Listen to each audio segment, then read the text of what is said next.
संकट परे की सोई, जिसके भौं के इशारे से सृष्टि का प्रलय हो जा सकता है, और वो प्रभु एक साधारण मायावी कनक मृग के कारण संकट में पड़ जाएंगे, ये संभव नहीं है। आप निश्चिंत रहो। अब प्रभु ने देखा कि लक्ष्मण अगर यहां से हटता नहीं है तो रावण का दाव लगेगा नहीं, और रावण का दाव नहीं लगेगा, उस सीता की छाया को ले नहीं जाएगा, तो उससे लड़ने भिड़ने और उसका संहार करके पृथ्वी का भार उतारने के लिए मुझे कोई बहाना नहीं मिलेगा। इसलिए प्रभु ने प्रेरणा करके, बल्कि यूं कहें कि पहले से सिखा रखा था कि कनक मृग आएगा, उसे देखकर आप मांग कर लेना और मैं उसके पीछे भागूंगा। वो पुकारेगा करुण स्वर में, तुम लक्ष्मण को भेज देना, ऐसे न जाए तो कुछ कटु वचन कह करके ऐसे वचन बोल देना कि तन तना करके वहां से भाग करके जाए। तो श्री किशोरी जी ने कुछ कटुक वचन कह दिए, जाते हो कि नहीं? प्रभु संकट में है और तुम निश्चिंत बैठे हो कि सपने संकट परे की सोई। क्या तेरी नीयत खराब हो गई है? प्रभु को मुझसे दूर करके, और क्या तुम समझते हो कि मैं तुम्हारे साथ रह लूंगी? इस तरह की बातें करने लगी। लक्ष्मण जी घबरा गए। मातेश्वरी ये क्या कह रही हो? ये पता नहीं है कि मातेश्वरी नहीं बोल रही है, मातेश्वरी की छाया बोल रही है। और किस लिए बोल रही है? बोले कि प्रभु का रुख रखने के लिए बोल रही हैं। जो सृजत जग पालति हरति रुख पाई कृपा निधान के। इसमें कुछ लोग कहते हैं कि फिर सुंदर कांड में सीता का सौंदर्य जो निखर करके आया है, तो चारित्रिक सौंदर्य, तब तो फिर वो सीता का सौंदर्य नहीं, सीता की छाया का सौंदर्य होगा, तब तो सीता के उत्कर्ष में अंतर पड़ जाएगा। बोले नहीं, और उत्कर्ष बढ़ेगा। वाह, जब सीता जी का प्रतिबिंब इतना सावधान हो करके पातिव्रत्य की और अकारत्रय की रक्षा में तत्पर है, तो सीता जी का सौंदर्य, पातिव्रत्य और चारित्रिक सौंदर्य कितना निखार पर होगा। इससे और अधिक निखार आएगा, माना जाएगा। जगह जगह इस बात की चर्चा है। ब्रह्म वैवर्त पुराण में, अग्नि पुराण में, शायद पद्म पुराण में भी, जब ही राम सब कहा बखानी, तो प्रभुपद धर ही अनल समानी। क्या बखान करके कहा? आगे की सारी योजना बखान करके कहा। तो प्रभु के द्वारा सिखाई पढ़ाई गई उस प्रतिबिंब स्वरूपा सीता जी ने लक्ष्मण जी को यहां से ये तमतमा करके निकले जल्दी, ताकि आगे की लीला बने, पृथ्वी का भार दूर हो, लंका के पतितों का भी उद्धार होने का अवसर हो। इसके लिए योजनाबद्ध रूप में प्रभु की ये लीला चल रही है। तो श्री किशोरी जी आज कह रही हैं कि कहते हित, लक्ष्मण जी मेरे हित की बात कह रहे थे कि मातेश्वरी आप निश्चिंत रहो, प्रभु के ऊपर कोई संकट आ ही नहीं सकता है। और ये तो हित की बात कही सो कही, एक और हित की बात कही। क्या? ठीक है मातेश्वरी, आप आज्ञा कर रही हो तो जा रहा हूं, लेकिन प्रभु की आज्ञा पालन करने के लिए जैसे मैं बाध्य था, ऐसे ही मेरी भी एक मर्यादा की रक्षा करने के लिए आपके जिम्मे जिम्मेवारी सौंप रहा हूं। क्या? ये है मेरे धनुष की नोक से खींची हुई रेखा, इस रेखा के बाहर मत जाना। वैसे उस स्थल पर तो चर्चा नहीं है, लेकिन मंदोदरी को किसी तरह से पता चल गया था। रावण जब अपनी वीरता का बखान करता है तो मंदोदरी धिक्कारती हुई कहती है, प्रभुताई बखान कर रहे हो कि मैं ये कर सकता हूं, वो कर सकता हूं। आपकी प्रभुताई देखी जा चुकी है। क्या? बोले रामानुज लघुरेख खिंचाई, रामायुज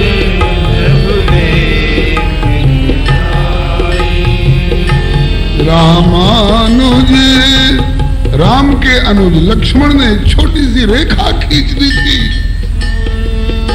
रामानुज लघु रेख खिंचाई, रामानुज लघु रेख खिंचाई, सो नहीं नाम है सी अस मनुसाई, सो नहीं नाम अस प्रभुताई।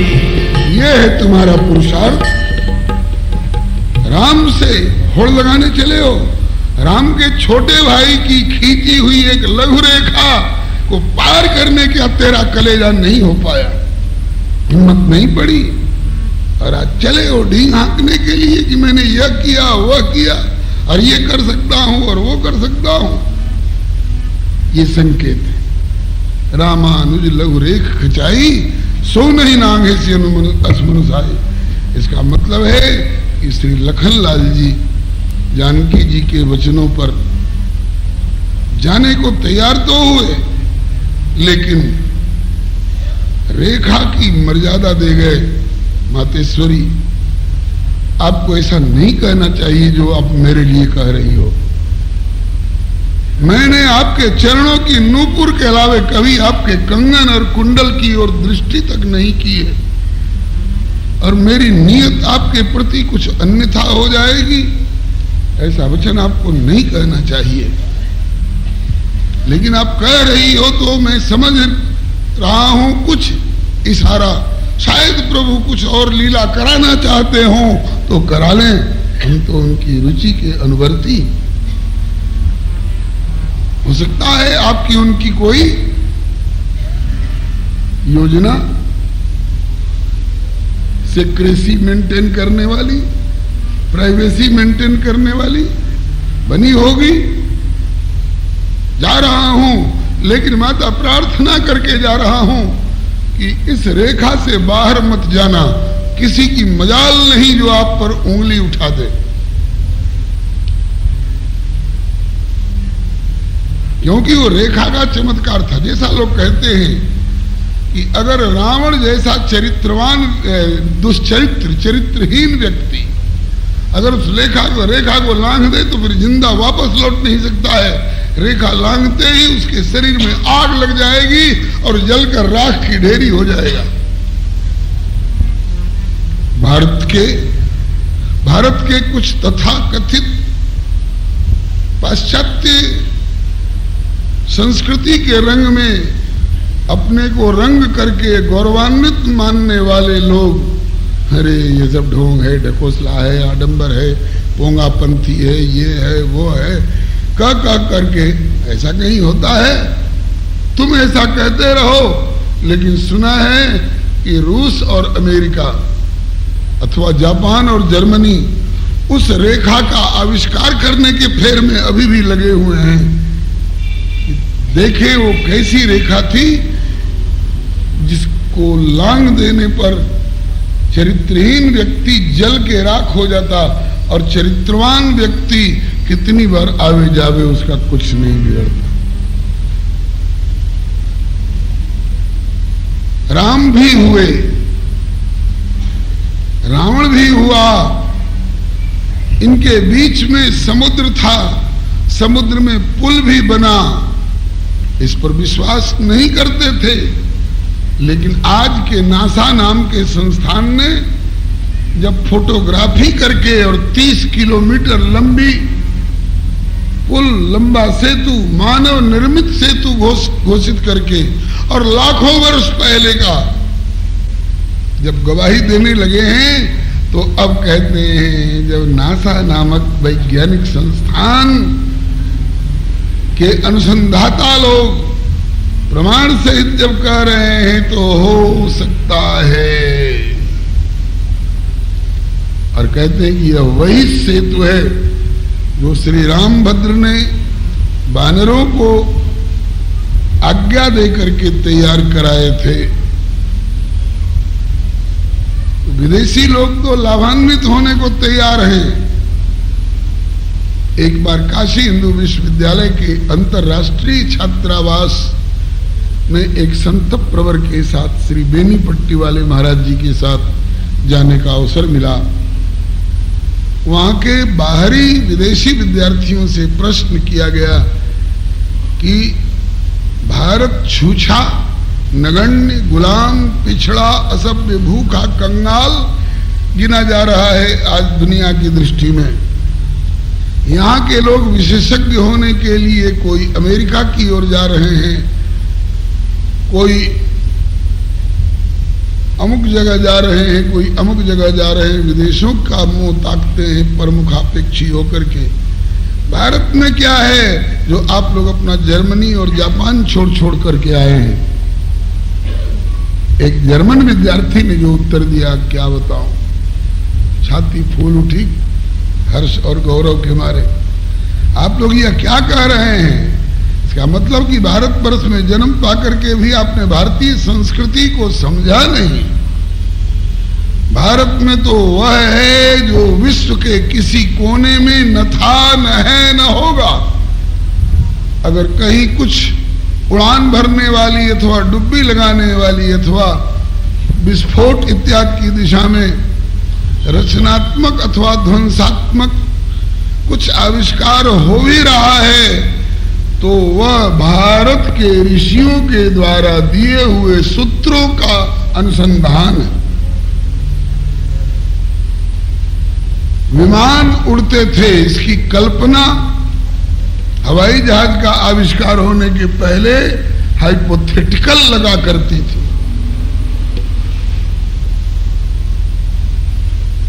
इसी तरह से आज अंगूठी से जानकी जी कुछ संवाद कर रही हैं। अगर मोबाइल सेल्यूलर सिस्टम नहीं आपके सामने आ गया होता तो हो सकता था यह भी आपको कल्पना जैसा ही लगता। ये मोबाइल यंत्र शक्ति से काम कर रहा है और ये मुद्री अथवा श्री राम जी के द्वारा दी गई पादुका खड़ाऊं भरत जी से बातें करती। मांग मांग आयसु सिंहासन प्रभु पादुका बैठारे निरुपाधि। और मांग मांग आयसु करत राज काज बहुभांत। पादुका से आज्ञा मांगते हैं भरत जी, पादुका आज्ञा देती है। श्री मुरारी बापू की कथा के एक कैसेट में सुना था, कहीं होगा प्रमाण। भरत जी एक दिन रात को राम विरह में इतने व्याकुल हुए कि सरजू के किनारे पहुंच गए कि छलांग मार के सरजू में प्राणों का विसर्जन कर लूं। तब तक पीछे से किसी ने पकड़ लिया। भरत जी पूछते हैं, मुझे पकड़ने वाले तुम कौन? तो पीछे से आवाज आई कि मेरे रहते हुए प्राणों का परित्याग करने की इच्छा रखने वाले तुम कौन? कहा कि मैं हूं वह अपराधी भरत जिसके नाम पर प्रभु को इतना कष्ट भोगना पड़ रहा है, 14 वर्ष का वनवास। अब तुम बताओ, तुम मुझे पकड़ने वाले कौन हो? तो पीछे से आवाज आई, प्रजा के प्राण की जमानतदार बनाकर भेजी गई प्रभु की पादुका हूं। पादुका क्या है? गोस्वामी जी ने लिखा है, चरण पीठ करुणा निधान के चरण पीठ मैंने खड़ा हूं। क्या है? बोले कि जनु जुग जामिक, मानो दो जमानतदार हैं। किसके? बोले जनु जुग जामिक प्रजा प्राण के, प्रजा के प्राण की जमानतदार हैं। प्रभु ने चरण पादुकाओं को ये आज्ञा देकर के भेजा है, जब तक मैं आऊं नहीं, पिताजी का प्राण गया सो गया, इसके बाद अब किसी का प्राण नहीं जाने पाए जब तक मैं अयोध्या नहीं आ जाऊं लौट करके। तो कहते हैं, वो चरण पादुका कहती है कि जब प्रजा का प्राण नहीं जा सकता है तो प्रजा के प्राणों को पोषण देने वाले प्रजा के प्राण के भी प्राण भरत का प्राण कैसे जाने दूं? ये दिव्य है, प्राकृतिक नहीं है, स्थूल नहीं है, जड़ नहीं है, रचना सकल अलौकिक नाना। आज मुदरी से वार्ता कर रही हैं और अपनी पिछली बात कि लखनलाल जो मेरे छोटे देवर हैं, सहज सुभाय सुभग तन गोरे, नाम लखन लघु देवर, गोरे लघु देवर, छोटे देवर। इसका मतलब कि इनसे एक बड़े और देवर हैं, वो श्री भरतलाल जी। नाम लखन लघु देवर मोरे, लघु देवर हैं, इनसे बड़े एक और हैं श्री भरतलाल जी, और इनसे भी छोटे लघु देवर लक्ष्मण से भी छोटे एक और देवर है श्री शत्रुघ्न कुमार। तो आज श्री किशोरी जी कह रही है, मुदरी से पूछ रही है, कहती है कि अरे मुदरी, कहते हित अपमान नहीं किया। बउआ लखनलाल जी मेरे हित की बात कह रहे थे, फिर भी मैंने उनको कुछ कटु वचन कह करके अपमानित किया, जिसके लिए अभी भी होते ही सोई साल हृदय में साल चोता रहता है। और मैंने लक्ष्मण को ऐसा क्यों कहा? पता नहीं, मैंने कहा कि प्रभु ने कहा प्रेम लीला की योजना को कारगर कराने के लिए ऐसे ऐसे स्थानों में बोले, बिहस महेश तब ज्ञानी मूढ़ न कोई, जेहि जस रघुपति करहि जब सो तस तेहि छन होय। माता कैकेयी चित्रकूट की सभा में लोग कैकेयी के कारण ऐसा उपद्रव खड़ा हुआ, कैकेयी के कारण ऐसा उपद्रव खड़ा हुआ, बार बार सुनकर अकेले में माँ कैकेयी पूछती है श्री राम से, बेटा क्या सचमुच में मेरे चलते सारा उपद्रव खड़ा हुआ है? मैं इतनी अपराधनी सिद्ध हो गई? तो रघुनंदन कहते हैं कि नहीं माँ, मयैव प्रेरिता वाणी त्वद वक्त्राद विनिर्गता, तुम्हारा कोई दोष नहीं। मैंने सरस्वती को भेजा था कि माँ के हृदय में बैठ करके एक बार मेरे लिए वनवास की योजना बनवा दो, मुझे बहुत काम करना है। मैं साकेत गोलोक वैकुंठ छोड़कर अयोध्या की राजगद्दी और किले में सीमित रहने के लिए नहीं आया हूं, भूभार उतारने के लिए आया हूं। तो हे मां, तुम बिल्कुल निर्दोष हो। लोग समझते हैं कि कैकेयी दोष है, दोषी है तो समझते रहे, दोष हो। मैंने ये शब्द कहवाए थे जो तुमने कहे हैं। अध्यात्म रामायण का श्लोक है मूल, मयैव प्रेरिता वाणी त्वद्वक्त्राद विनिर्गता। सरस्वती जी ने भी कहा है कि तब कछुकीन राम रुख जानी। गुरु वशिष्ठ ने भी कहा है उत्पत्ति पालन उत्पत्ति स्थिति लय विषहु अमी के, राम रजाए शीस सबही के। उत्पत्ति, पालन, स्थिति और विष और अमृत सबके ऊपर राम की रजा ही काम करती है। राम की रजा है जो विष मारने का काम कर सकता है। राम की रजा, राम का संकल्प काम कर रहा है कि अमृत को किसी को जिलाने का काम कर रहा है। अगर राम संकल्प करें कि विष दिया जाने पर भी न मरे, तो भगवान शंकर विषपान करके भी नीलकंठ होकर अमृत उड़ेल सकते हैं। प्रहलाद जहर पिलाया जा रहा है, जहर पी करके भी प्रहलाद न मरे। अरे जहर मारने वाली अपनी विशेषता को रिजर्व रख।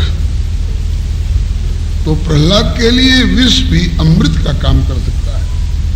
कलयुग में मीराबाई, राणा जी जहर दियो हम जानी, मैं समझ गई।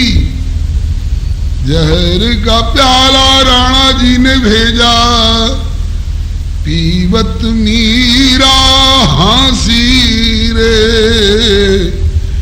पग घुंघरू बांध मीरा नाची रे।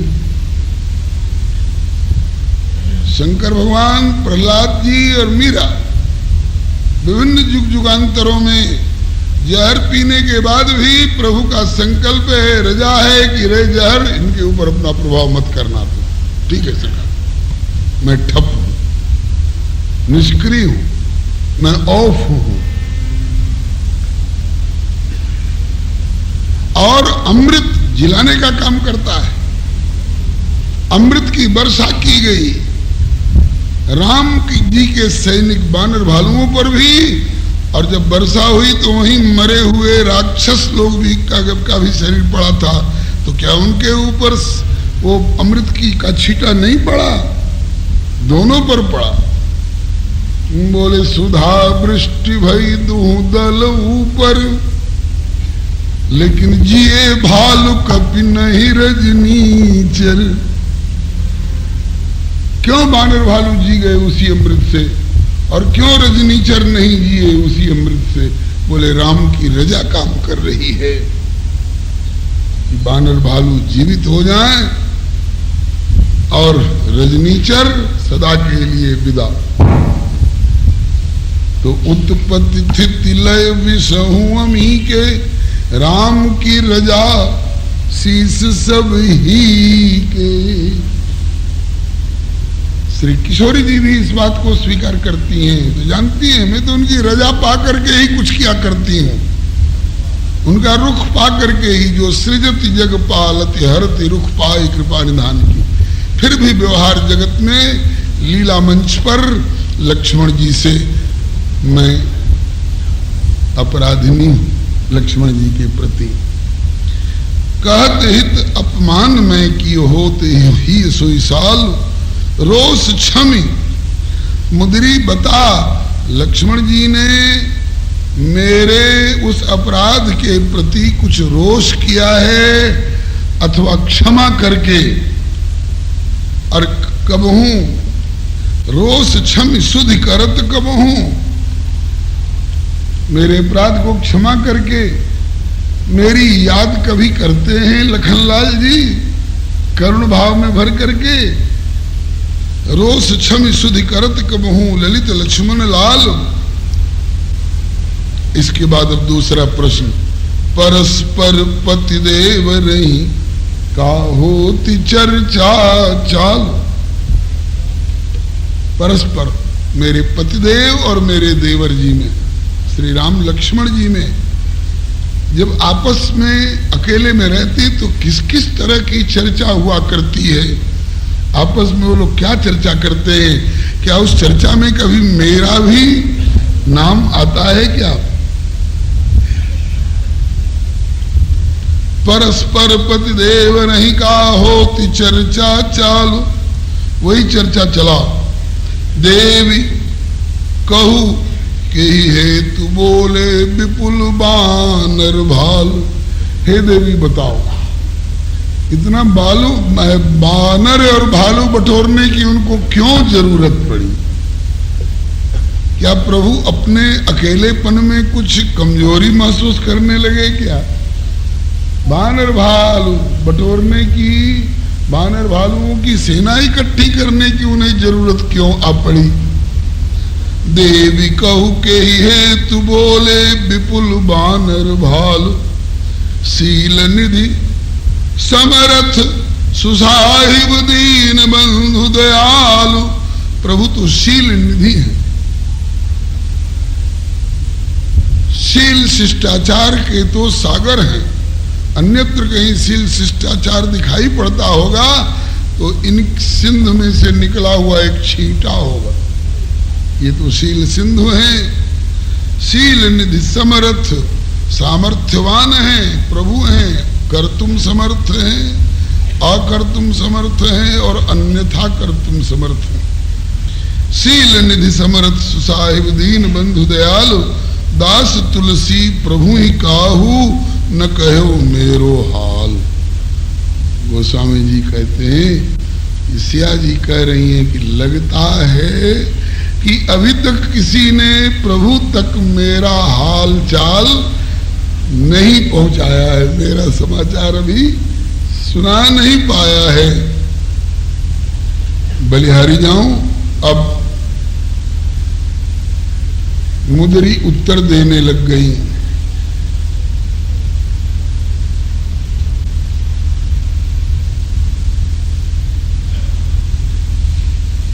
अब मुदरी उत्तर दे रही है।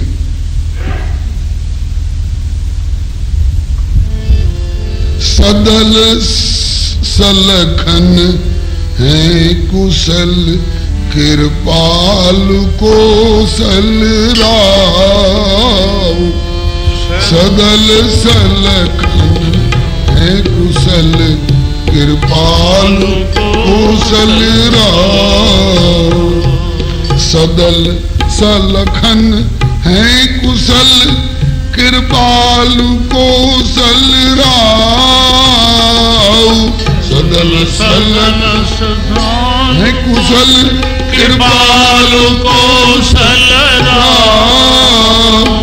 शील सदन स्नेह सागर, सहज सरल स्वभाव। शील सदन स्नेह सागर, सहज सरल स्वभाव। शील सदन स्नेह सागर, सहज सरल स्वभाव। शील सदन स्नेह सागर, सहज सरल स्वभाव।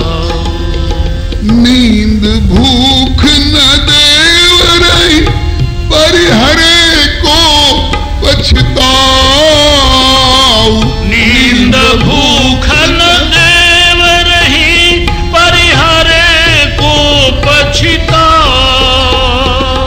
नींद भूख न देव रही, परिहरे को पछताऊ। नींद भूख न देव रही, परिहरे को पछताऊ। धीर धुर रघुवीर की नहीं, सपने हूँ चित चाओ। धीर धुर रघुवीर को नहीं, सपने हूँ चित चाओ। धीर धुर रघुवीर को नहीं, सपने हूँ चित चाओ। धीर धुर रघुवीर को नहीं, सपने हूँ चित चाओ।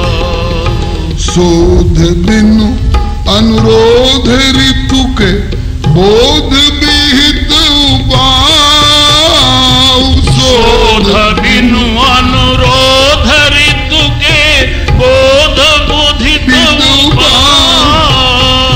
शोध बिनु अनुरोध ऋतु के, बोध विहित उपाऊ। शोध बिनु अनुरोध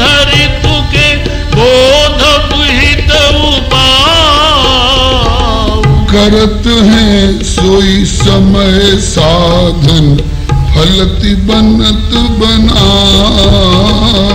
फलत है सोई समय साधन फलति बनत बना। पठे कपि दिसि दसहु जे प्रभु काज कुटिल न गाऊ। पठय कपि दिसि दसहु जे प्रभु काज कुटिल न गाऊ। बोल लियो हनुमान करि सन्मान जान समान। बोल लियो हनुमान करि सन्मान जानि समान। दई हो संकेत कही कुशलात से ही सुना। दई हो संकेत कही कुशलात से ही सुना। देख दुर्ग विशेखी जानकी जान रिपुगति आओ। देखी दुर्ग विशेष जानकी जानी रिपुगति आओ। देख दुर्ग विशेखी जानकी जान रिपुगति आओ। देखी दुर्ग विशेष जानकी जानी रिपुगति आओ। कियो सीय प्रबोध मुंदरी दियो कपिल खाऊ। कियो सीय प्रबोध मुदरी दियो कपिल खाऊ। कियो सीय प्रबोध मुंदरी दियो कपिल खाऊ।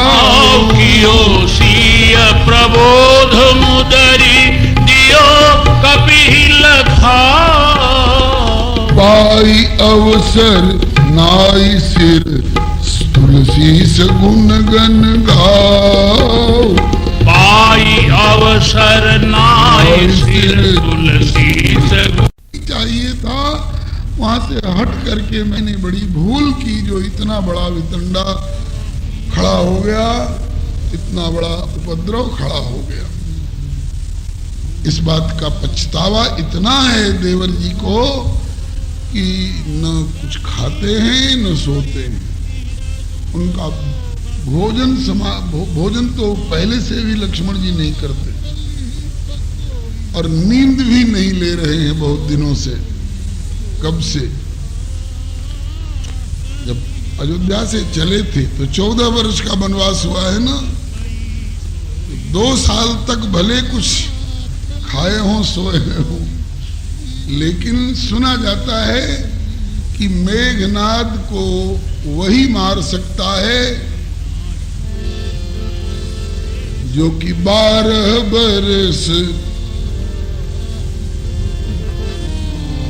वर्षों तक नींद नारी भोजन परिहरई।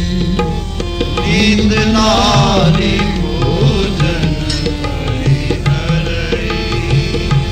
नींद नारी भोजन परिहरई। नींद नारी भोजन परिहरई। मेघनाद ताके कर मरई। मेघनाद ताके कर मरई। मेघनाद उसी के हाथ से मर सकता है जो 12 वर्षों तक अपनी पत्नी से भी अलग रहा हो, ब्रह्मचर्य धारण पूर्वक। 12 वर्ष तक जो आंख झपकर सोया भी नहीं हो, और 12 वर्षों तक जिसने कुछ एक दाना भी और एक बूंद जल भी खाया नहीं हो, तो इस व्रत को निभाना था। इसलिए हे मातेश्वरी, आपका विरह तो और अधिक उसमें सहयोगी बन गया। लक्ष्मण जी को खाए हुए और सोए हुए बहुत दिन हो गए। नींद भूख न देव रही परिहरे को पछताओ, धीर धुर रघुवीर को नहीं सपने हूं चित चाओ। जो धीर के धुरंधर धैर्यवान है, ऐसे रघुवीर को भी जागृत की कौन कहे। जागृत में तो बेचैन रहते ही हैं, सपने में भी उन्हें अमन चैन नहीं, शांति नहीं, एकदम अशांत रहते हैं। तो कहा कि तो अब तक खोज क्यों नहीं कराई हमारी, अब तक प्रयत्न क्यों नहीं किया। बोले शोध बिन खोज नहीं मिल पाई। क्यों खोज क्यों नहीं मिल पाई? बोले कि अनुरोध ऋतु के, बरसात आ गई ना, तो बरसात ऋतु का अनुरोध हुआ कि जब तक बरसात खूब धड़ल्ले से हो रही है, जब तक नदियां समुद्रवत बाढ़ लेकर के उमड़ रही हैं, तब तक आप बानरों को और भालुओं को लेकर के भी प्रभु इधर उधर मत जाइए। ये आक्रमण वगैरह का काम जो है ये क्वार महीना के बाद ही अनुकूल होता है। वर्षा ऋतु ने अनुरोध किया कि अभी सब काम ठप रखिए। बहुत लोगों को ठप रखना पड़ता है, हाँ, ये डल सीजन कहलाता है। खेती वालों को छोड़ करके बाकी सबका काम ठप रखा जाता है, और जब विजयदशमी आ जाती है उसके बाद सब लोग सक्रिय होते हैं। चले हरखी तजी नगर, अब अपना अपना गांव छोड़ करके अब चल पड़े। कौन कौन? तापस बणिक भिखारी, जिमि हरि भगति पाई श्रम तजहि आश्रमी चारी। तपस्वी लोग भी अपनी अग्नि की धूनी तापने वाली तपस्या का काम जो है वो ठप रखते हैं। आषाढ़ की गुरु पूर्णिमा आ जाती है ना, जिसको आषाढ़ की गुरु पूर्णिमा से 4 दिन पहले हरिशयनी एकादशी, उसी समय से ये लोग अपना काम ठप कर देते हैं। तपस्वी अपना तपस्या का काम ठप कर देते हैं। बणिक माने बनिया लोग अपना माल संग्रह करने का काम भी ठप कर देते हैं। संग्रह कर ले और गोदाम में इतनी वर्षा हुई कि गोदाम डूब गया, 2 मंजिल तक डूब गया, तो कहते हैं कि तो माल बर्बाद ही तो होगा। पिछले साल बनारस के व्यापारियों को और उससे 2 साल पहले हरियाणा का एक नगर है रोहतक को, महाराज एक एक व्यापारी के गोदाम में करोड़ों करोड़ों का कपड़ा गांठ का गांठ भीज गया और सड़ गया। इतनी जोर की बाढ़ आई। इसलिए तापस बणिक भिखारी और राजा लोग भी सब अपना काम ठप रखते हैं। और जब भादो बीत गया, क्वार भी आधा बीत गया, और उसके बाद भी शरद पूर्णिमा से 5 दिन पहले कोई कोई तो कहते हैं कि अभी देव सोए हुए हैं, जब देव जग जाएंगे तो कार्तिक की हरिप्रबोधिनी एकादशी से हम आगे बढ़ेंगे। अब बहुत ज्यादा इमरजेंसी हो तो विजयदशमी के बाद। तो आज हनुमान जी कैफियत दे रहे हैं कि मां अब तक खोज वाला काम ठप इसलिए पड़ा था कि बोध बिनु शोध बिनु अनुरोध ऋतु के, बोध विहित उपाय, विहित मने जो उचित आवश्यक उपाय संभव उपाय किए जा सकते थे, जानकारी भी है, लेकिन तो भी ऋतु के अनुरोध से सब काम ठप पड़ा हुआ था। लाचार थे सब, क्या करते हैं। और अब करत हैं सोई समय साधन फलत बने बनत बनाव। मां इस बीच में जितना किया जा सकता था उतना किया गया, लेकिन उतना पर्याप्त नहीं था।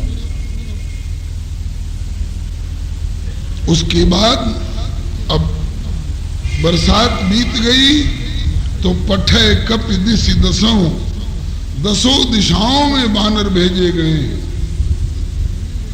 10 दिशाएं, पूरब, पश्चिम, उत्तर, दक्षिण, ईशान, नैऋत्य, वायव्य, आग्नेय, ये 8 तो दिशाएं ये हो गई, और आकाश और पाताल, ऊपर और नीचे, ये 10 दिशाएं हैं। 10 दिशाओं में बंदर और भालू भेजे गए हैं। इनमें ऐसे बंदर भालू भी हैं जो ऊपर भी जा सकते हैं और पाताल की ओर भी जा सकते हैं। 10 दिशाओं में बानर और भालू भेजे गए हैं।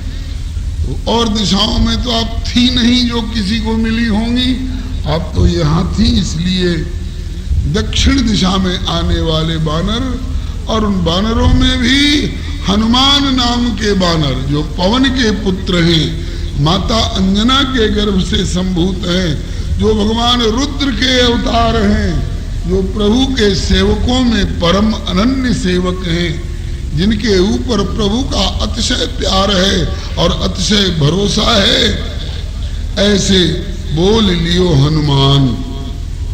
प्रभु ने हनुमान को अपने निकट बुला लिया। पाछे पवन तने सिर नावा, जान काज प्रभु निकट बुलावा। हनुमान बेटा इधर आ, आज्ञा प्रभु। बोले ले मुद्री, मैं प्रभु श्री राम के द्वारा हाथ में से निकाल करके और हनुमान के हाथ में दी गई, और मुझे संकेत दिया कि अरे मुद्री, हनुमान के माध्यम से तू जा रही है, और हनुमान के जिम में कौन कौन काम लगाया गया है ये पहले तू सीता को बताना, इंट्रोडक्शन के रूप में पहले तू बता देना, और तब हनुमान को इशारा करना कि अब आप आओ सिया जी के सामने, मैंने आपका काम काफी सरल कर दिया। दई हो संकेत कई कुशलात सिंह सुनाओ। मुझे प्रभु ने संकेत दिया, मुद्री बोल रही, मुझे प्रभु ने संकेत दिया कि मेरा कुशल जाकर जानकी को सुनाओ, और हनुमान को संकेत दिया कि देख दुर्ग, जाकर के वहां पूरा रावण का किला बंदी और उसका बारूद खाना और उसकी सेना और सेना की क्षमता, अस्त्र शस्त्रागार सब देख करके तुमको आना है। इसीलिए तो हनुमान यह संवाद पा करके भी बहुत लोग पूछते हैं कि जब जटायु ने बता दिया था कि लय दक्षिण दिश गए हो गोसाई बिलपति अति कुर्री की नाई, उसके बाद और स्पॉट का भी निर्देशन कर दिया। बन अशोक उपवन जह रही, सीता बैठ सोच रत आई। तो हनुमान जी सीधे अशोक वाटिका में नहीं जा करके, अशोक वृक्ष के नीचे नहीं जा करके ये मंदिर मंदिर प्रतिकर शोधा क्यों? तो इसका एक उत्तर तो मनीषी विद्वान लोग कहते हैं कि चोर जिस माल को चुरा करके ले जाता है उसको एक जगह जम के नहीं रहने देता है, स्थानांतरित करता रहता है कि किसी को सुराग मिल भी गया हो तो उस पर्टिकुलर स्पॉट पर आकर के भी उसे निराशा हाथ लगे। अब दूसरी बात, इसका उत्तर यहां दिया गया है, देख दुर्ग, उसके दुर्ग की दुर्गम्यता और सुगम्यता, कहां से उसके किला पर हम लोग चढ़ सकते हैं और कहां से आक्रमण करने में हम लोगों को विजय हाथ लगने की संभावना हो सकती है। अच्छी तरह से एक एक बात देख करके आओ। ये जिम्मा हनुमान नामक बंदर को प्रभु ने सौंपा है। देख दुर्ग विशेष जानकी, विशेष करके जानकी को देख करके आओ और विशेष जानकी मने जानकी को विशेष रूप से सांत्वना देकर के देख दुर्ग विशेष जानकी जान रिपुगति आओ। उसकी गतिविधि क्या है, वो चाहता क्या है, उसकी योजना क्या है और किस किस प्रकार की चाल चल रहा है, ये सारी गतिविधि देख करके आओ कि ओ सीय प्रबोध। मुदरी ने अब तक इतने शब्दों में सियाजी को प्रबोधित किया और दियो कपि लखाओ। ऊपर वृक्ष में तरुपल्लव के ओठ में छिपे हुए हनुमान को भी लखाव दे दिया कि आ जाओ, लेकिन एकाएक अभी मत आओ। क्या कैसे आओ? बोले पाई अवसर नाई सिर तुलसीस गुणगन गाओ।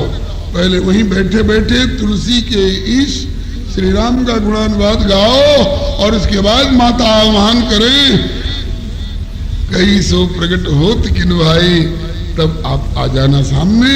मैंने आपका पूरा पूरा परिचय और विवरण दे करके आपके काम को सरल कर दिया।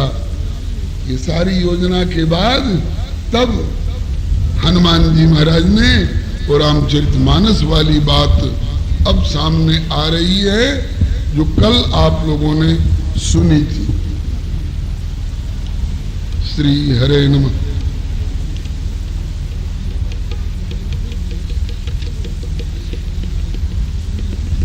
बोलिए भगवत्सल भगवान की जय।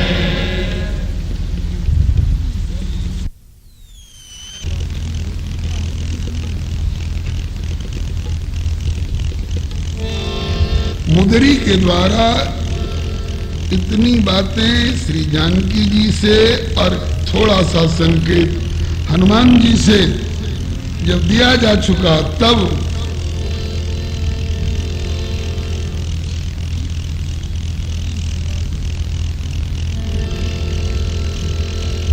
सीता मन विचार करना, सीता मन विचार करना, अब मधुर बचन बोले हनुमाना।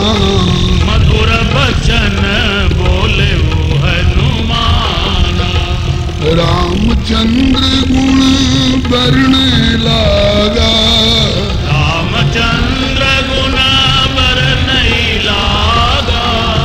सुनत ही सीता कर दुख भागा, सुनत ही सीता कर दुख भागा। आगे की बात आप लोग कल सुन चुके हैं, इसलिए उसको दोहराऊंगा नहीं। श्री हरे नमः। तब तो प्रेम कर मम अरतोरा, जानत प्रिया एक मन मोरा। सो मन सदा रहत तो ही पाही, जान पीत प्रीत रसित नहीं माही। इतना संदेश हनुमान जी ने सुनाया। इसके बाद प्रभु संदेश सुनत वैदेही, प्रभु संदेश सुनत वैदेही।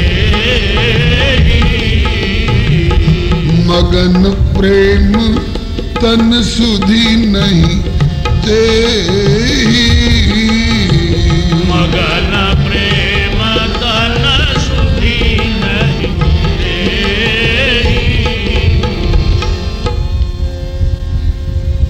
इसी चौपाई पर कल कथा का विश्राम हुआ था कि प्रभु का संदेश सुनते ही वैदेही श्री जानकी जी मगन प्रेम, प्रेम में मगन, प्रेम सिंध में डूब गई, निमज्जित रही, तन की सुधि नहीं रह गई। अब हनुमान जी ने आश्वासन देना प्रारंभ किया। विशेष जानकी कह कपि हृदय धीर धरु माता, कह कपि हृदय धीर धरु माता। सुमिरु राम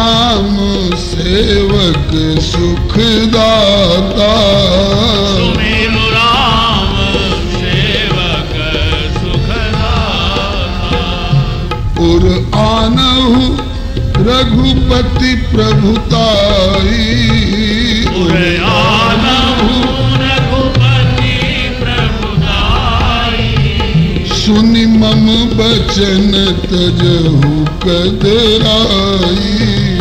सुनि मम बचन तजहु कदराई। कह कपि, हनुमान जी ने जब देखा कि जानकी जी एकदम निमज्जित हो गई हैं प्रेम सिंधु में, उसके बाद थोड़ी सी वृत्ति बाहर हुई, तब हनुमान जी कहना शुरू किए, माता धीरज धारण करो। धीरज की आवश्यकता ऐसे ही अवसर पर होती है।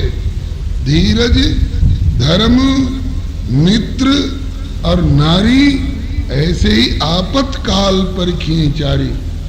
आपके धीरज की परीक्षा हो रही है माँ, आपके धर्म की परीक्षा हो रही है माँ। आप धर्म में तो उत्तीर्ण हो गई हो, अपने पातिव्रत्य धर्म को आपने निभा लिया है। मैंने वृक्ष पर बैठे बैठे देखा है, रावण का भय आपको नहीं डिगा सका, रावण का प्रलोभन आपको नहीं डिगा सका। आप धर्म में तो पारंगत हो गई, धर्म तो निभा लिया।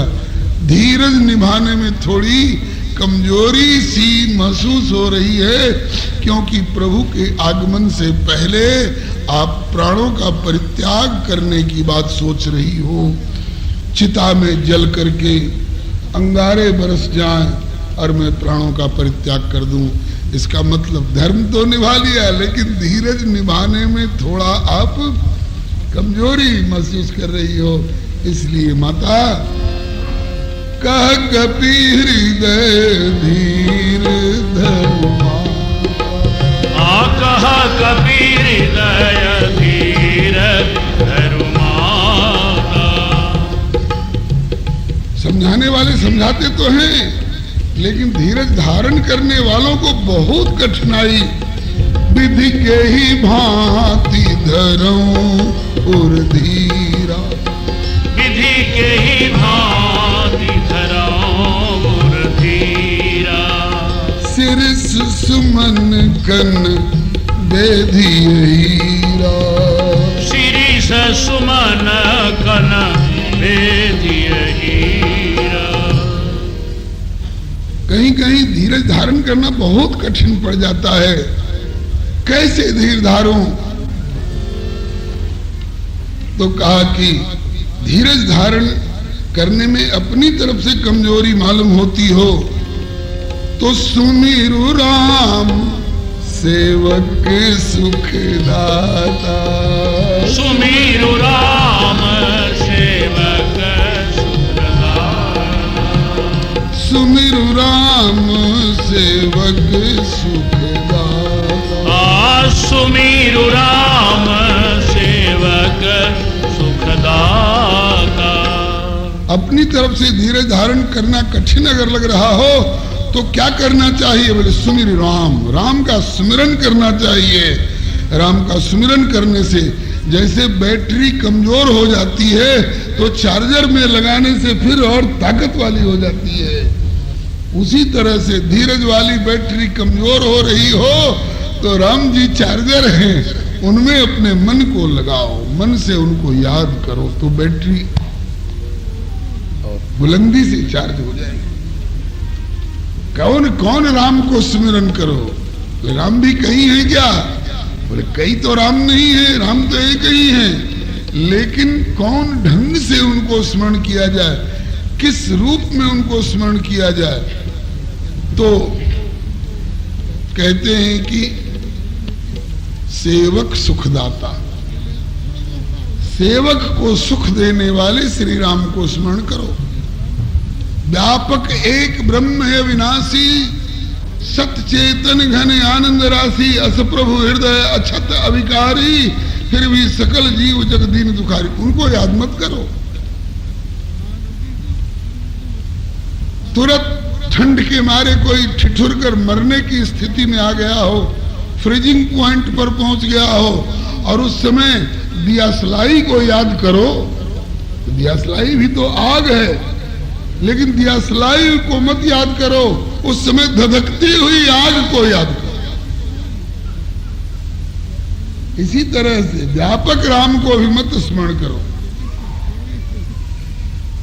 निर्गुण निराकार निष्क्रिय रूप में कहीं किसी की हृदय रूपी पेटिका में बंद राम को मत स्मरण करो। सेवक सुखदाता राम को स्मरण करो। सेवक को सुख देते हुए सुख देने वाले राम को स्मरण करो। और वो कैसे होगा? बोले उर आनहु रघुपति प्रभुताई, उर आनहु रघुपति प्रभुताई, उर आनहु रघुपति प्रभुताई, उर आनहु रघुपति प्रभुताई। सुनि मम बचन तजहु कदराई, सुनि मम बचन तजहु कदराई। ये सब मसाले जुटाने पड़ेंगे। और आनह रघुपति प्रभुताई, रघुपति की प्रभुताई को याद करो। कहां कहां प्रभुताई इनकी प्रकट हुई है? बोले जिनके एक तीर ते सुकेतु की सुता है तरी। सुकेतु नामक यक्ष की बेटी ताड़का, जिनके एक तीर से सदा के लिए समाप्त हो गई, जिसके डर के मारे वज्रधारी इंद्र भी भाग चलते थे और उस ताड़का के सामने औरों को ताकने की हिम्मत नहीं थी। और उस ताड़का को रघुनंदन ने एक ही बाण प्राण हरि लीन, एक ही बाण प्राण हरि लीना। एक ही तीर से रघुवीर ने कमाल किया। एक ही तीर में रघुवीर ने कमाल किया। हवाले काल के उस दुष्टा को तत्काल किया। हवाले काल के उस दुष्टा को तत्काल किया। ये प्रभुताई है। और आनहु रघुपति प्रभुताई। अब तक याद करिए कहां कहां इनकी प्रभुता प्रकट हुई है। बोले जिनके एक तीर ते सुकेतु की सुता है तरी, बिना फरके सर से मारीच मद टरी हो। जिनके प्रभाव मुनि कौशिक मख पूर्ण भयो, जिनके सर पर सत सुबाहु सठ जरी हो।